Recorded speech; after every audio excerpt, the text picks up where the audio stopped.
जय हिंद साथियों।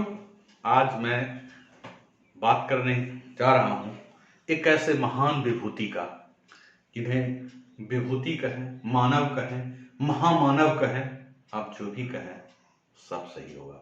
जी हाँ, ऐसे ही एक महामानव की आज मैं बात करने जा रहा हूँ जिन्हें भारत रत्न से नवाजा गया, जो भारत के पहले कानून मंत्री के रूप में आए, जो प्रारूप समिति के अध्यक्ष बने।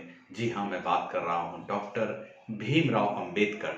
डॉक्टर भीमराव अंबेडकर एक ऐसे लोग हुए भारतीय आधुनिक इतिहास में जिन्होंने पूरी इतिहास ही बदल डाला।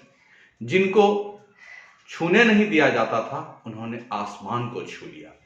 तो ऐसे ही महान विभूतियों पर आज चर्चा करने वाले हैं और आज 14 अप्रैल है। तो दोस्तों चलिए मैं उस महान विभूति के बारे में कुछ प्रकाश डालने का प्रयास करता हूं। मेरी उतनी विद्वता नहीं कि मैं ऐसे महान विभूतियों के बारे में बहुत कुछ बातें कर सकूं, और पूरे दिन भी अगर उन पर बात किया जाए तो वो कम है। ऐसे महान विभूति थे डॉक्टर भीमराव अंबेडकर।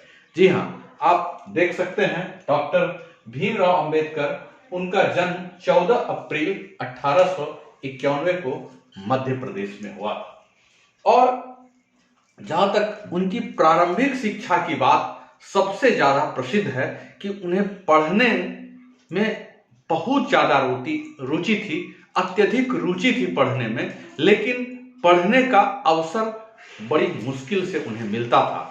जो गांव के स्कूल थे वहां पर स्कूल में उन्हें क्लासरूम में पढ़ने को नहीं दिया जाता था, बल्कि क्लासरूम से बाहर निकाल दिया जाता था, ऐसा उनके बारे में कहा जाता है। लेकिन वो महान विभूति थे, उनको पढ़ने से कौन रोक सकता था।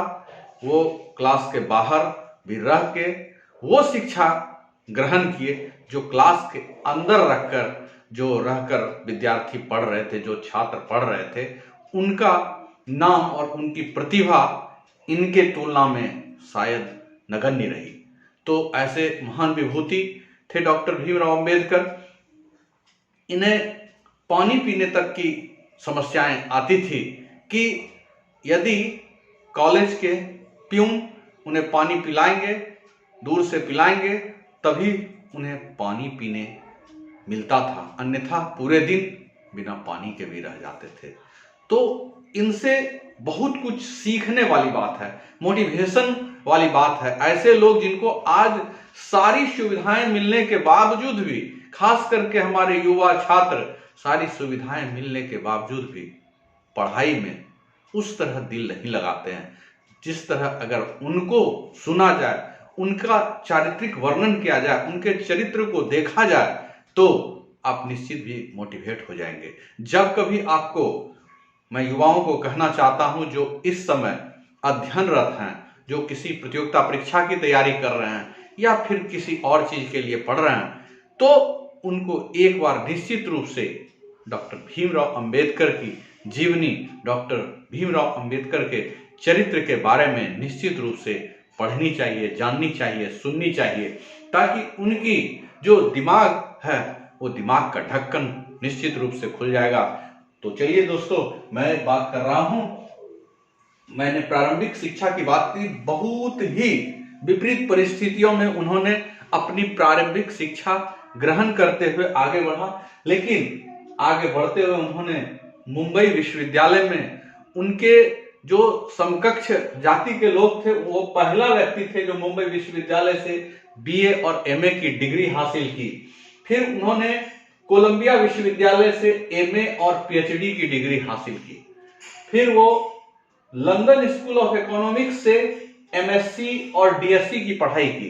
यानी आप देख रहे हैं कि आर्ट्स की भी पढ़ाई की, आर्ट्स में पीएचडी किया, फिर साइंस से देखिए एमएससी किया, फिर डीएससी यानी डॉक्टरेट ऑफ साइंस की उपाधि ली, और ग्रेस इन कॉलेज से लॉ की डिग्री ली। यह भी विदेश की ही डिग्री है। और इनको भारत रत्न से 1990 में मरणोपरांत नवाजा गया, यानी जीते जी इन्हें भारत रत्न नहीं मिला। यह भी एक दुख की बात है। अगर बात की जाए तो जन्म इनका 14 अप्रैल 1891 यानी आज ही के दिन हुई थी। और इनके जो कार्य है, समाज सुधारक थे, राजनेता के रूप में जान सकते हैं, अर्थशास्त्री के रूप में जान सकते हैं, विधिवेता के रूप में इनको जान सकते हैं आप। और जब संविधान का एक प्रारूप समिति बना तो उस प्रारूप समिति के अध्यक्ष डॉक्टर भीमराव अंबेडकर बने। इनका महात्मा गांधी और अंबेडकर साहब के बीच में जो एक विद्वत लोगों की लड़ाई होती है, उसकी लड़ाई होती थी, लेकिन गांधी जी को भी ये बहुत तवज्जो देते थे, गांधी जी के विचार से भी बहुत सहमत थे और गांधी जी भी इनके ज्ञान से बहुत प्रभावित थे। जब बात आई संविधान लिखने की तो कुछ लोगों ने कहा कि मैं विदेश से कुछ लोगों को बुलाता हूं और उनसे राय लेके संविधान का निर्माण करता हूं। तो गांधी जी ने सीधा मना कर दिया और बोला हमारे यहाँ भीमराव अंबेडकर जी हैं जिन्हें विधि का बहुत ही अच्छा ज्ञान है, तो उनसे हम लोग संविधान लिखने में पूरी सहायता। और ऐसा कहा जाता है कि डॉक्टर भीमराव अंबेडकर लगभग 50 देशों के संविधान को पढ़ा और उसके बाद अपने देश के संविधान निर्माण में उनकी बहुत ही महत्वपूर्ण भूमिका है। और कालांतर में जब ये अंतरिम सरकार का गठन हुआ जवाहरलाल नेहरू प्रधानमंत्री के नेतृत्व में, तो ये प्रथम विधि मंत्री यानी प्रथम कानून मंत्री के रूप में डॉक्टर भीमराव अंबेडकर को लाया गया। ये बाद में पहले हिंदू धर्म में थे, हिंदू धर्म की जो कुरीतियां थी, हिंदू धर्म में जो इनको समस्या झेलना पड़ा, उससे क्षुब्ध होकर इन्होंने घोषणा किया कि मैं धर्म परिवर्तन करूंगा। जब धर्म परिवर्तन करने की बात आई तो विभिन्न धर्मों के गुरु इनसे रूबरू होने गए, इनके पास गए कि मेरे धर्म में आ जाइए, मेरे धर्म में आ जाइए। और जब ये उन धर्म गुरु से साक्षात्कार करते थे तो सारी बातें ये उन धर्म गुरुओं को बता देते थे कि मैं आपके धर्म में क्यों नहीं आ सकता हूं। इन सभी बातों से वो जो धर्म गुरु था वो मुंह लटका के चले जाते थे और इन्होंने डिसाइड किया कि मैं बौद्ध धर्म में जाऊंगा। तो इस तरह के कभी कभी प्रश्न भी आते हैं कि हिंदू धर्म से वह कौन से धर्म में गए, बौद्ध धर्म। और वह दिन था 14 अक्टूबर 1956 और ये कोई साधारण बात नहीं थी। उन्होंने घोषणा किया जब, तो इनके साथ लगभग 5 लाख लोगों ने बौद्ध धर्म अपनाया। नागपुर में सब इकट्ठा हुए और वो 14 अक्टूबर 1956 का दिन था। लगभग 6-8 सप्ताह के बाद इनकी मृत्यु भी हो गई। इनके मृत्यु स्थल का नाम अगर कहा जाए तो चैतन्य भूमि इनके मृत्यु स्थल का नाम आता है। इनकी 2 शादियां हुई थी। पहली शादी रमाबाई अंबेडकर के साथ 1906 में हुआ था, जिनकी मृत्यु 1935 में हो गई थी। पुनः इनकी दूसरी शादी 1948 में सविता अंबेडकर के द्वारा हुआ। सविता अंबेडकर साथ रहा, जो कि अंतिम समय तक अंबेडकर साहब के साथ रहे। पिता की बात की जाए तो रामजी शकपाल इनके पिताजी थे, जो कि ब्रिटिश ईस्ट इंडिया कंपनी में काम करते थे। अपने 14 भाई बहनों में अंबेडकर सबसे छोटे थे, 14वें स्थान पर इनका स्थान था। तो ये इनके पिताजी जो थे ये ब्रिटिश ईस्ट इंडिया कंपनी में सूबेदार थे। उस समय सूबेदार का पद जो होता था वो आर्मी ऑफिसर का पद होता था। 1894 में इनके पिताजी सेवानिवृत्त हो गए। अब बात को समझिए, 1891 में इनका जन्म होता है, 1894 में इनके पिताजी की मृत्यु हो जाती है। यानी मृत्यु नहीं हो जाती है, सेवानिवृत्त हो जाते हैं। सेवानिवृत्त होने से क्या हुआ कि जो इनका वेतन था उसके तुलना में पेंशन तो कम होने लगा, तो अन्य खर्च था। 1894 में सेवानिवृत्त हो गए, तो ये जब छोटे उम्र थे पिताजी इनके सेवानिवृत्त हो गए, तो इनके पढ़ाई लिखाई पर थोड़ा खर्च कम होने लगा।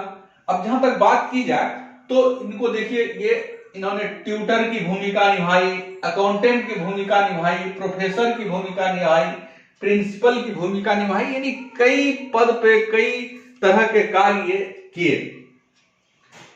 इनको पढ़ने में जब दिक्कत आ रही थी तो बड़ौदा के राजा सियाजीराव गायकवाड़ ने इनकी मदद की, इनको स्कॉलरशिप दिया और जो भी सुविधाएं वो संभव था, बड़ौदा के राजा सयाजी राव गायकवाड़ ने दिया। गुरु का भी इनका बहुत बड़ा योगदान रहा। उस गुरु ने भी इनको देखा कि पढ़ाई में इनकी अत्यधिक रुचि के कारण उनकी भी सहायता मिली, और इनका एक बहुत बड़ा था कि बहिष्कृत हितकारिणी सभा का स्थापना किए ये डिप्रेस्ड क्लासेस के लिए, कि भाई वो जो पिछड़ा समझ रहे हैं अपने आप को, जो अंतिम पदान पर है, उनके लिए कुछ किया जाए। सॉरी, पूना पैक्ट लाया गया। अंबेडकर साहब, गांधी और अंबेडकर के बीच में पूना पैक्ट हुआ। उस पूना पैक्ट में क्या था कि डिप्रेस्ड क्लासेस के तरफ से, हिंदू के तरफ से डिप्रेस्ड क्लासेस, हिंदू के तरफ से अंबेडकर साहब ने दस्तखत किया, और अदर हिंदू के तरफ से मदन मोहन मालवीय ने दस्तखत किया। ये पूना समझौता, ये पूना समझौता में क्या था? ये था कि लेजिस्लेटिव काउंसिल में उस समय जो सीट का आरक्षण था डिप्रेस्ड क्लास के लिए, वो निर्धारित होना चाहिए, और हुआ, और मदन मोहन मालवीय ने उस पर हस्ताक्षर किया, और इस तरह से पूना पैक्ट को लाया गया, और पूना पैक्ट पर हस्ताक्षर होके इनको दिया गया। बात किया जाए तो अगर लेबर जो आज 8 घंटे कार्य करते थे, पहले 10, 12, 14 घंटे तक लेबर को कार्य करना पड़ता था, तो इसमें भी अंबेडकर साहब की बहुत बड़ी भूमिका रही कि आज लेबर को मात्र 8 घंटे कार्य करने को ही दिया जाता है। अगर बात किया जाए डियरनेस अलाउंस का, जीआईएस का, जो आज सरकारी नौकरी में मिलती है, तो उसमें भी अंबेडकर साहब की भूमिका रही है। देखिए, अंबेडकर साहब के लिए महान दार्शनिक ओशो ने कहा था कि अगले 5000 साल में भी भारत में इतने बड़े जो जानकार हैं, ज्ञानवान हैं लोग जन्म नहीं लेंगे। तो ओशो जैसे दार्शनिक व्यक्ति ने ऐसा कहा था। गांधी जी ने कहा था कि अंबेडकर साहब को एक तरफ रख दीजिए, दूसरे 100 विद्वान एक तरफ रख दीजिए, तो आपको बराबर ज्ञान मिलेगा। तो ऐसे कई लोग, अच्छे अच्छे लोग, इनके लिए अच्छी अच्छी बातें बोले, लेकिन जो ये सबसे बड़ा इनसे मोटिवेशन लेने का, जो विपरीत परिस्थितियां उस समय उत्पन्न थी भारत में, और उसको धीरे धीरे कम करने का जो आज किया गया, उसमें इनकी बहुत बड़ी भूमिका है। ऐसे महान लोगों को, ज्ञानवान लोगों को मैं अपने तहे दिल से नमन करना चाहता हूं, और आज मैं अपनी वाणी को यहीं पर विराम देना चाहता हूं। Thank you. जय हिंद। ऐसे भारत के वीर सपूतों के लिए भारत माता की जय। जय हिंद।